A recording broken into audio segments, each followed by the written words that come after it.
අපේ බීච් එකට ඔබ සෑම දිනා සාදරයෙන් පිළිගන්නවා. ඒකට පොස්ටි දිරාවිද ඉන්න. යන්නේ.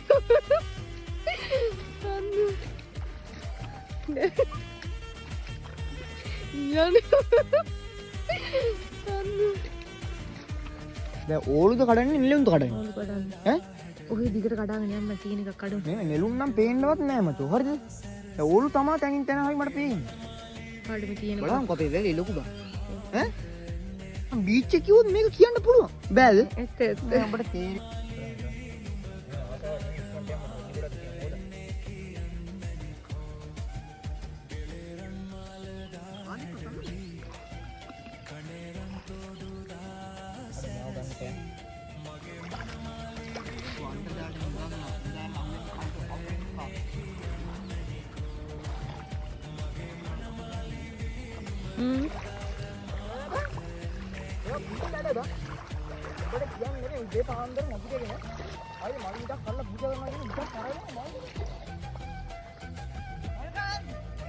අයියෝ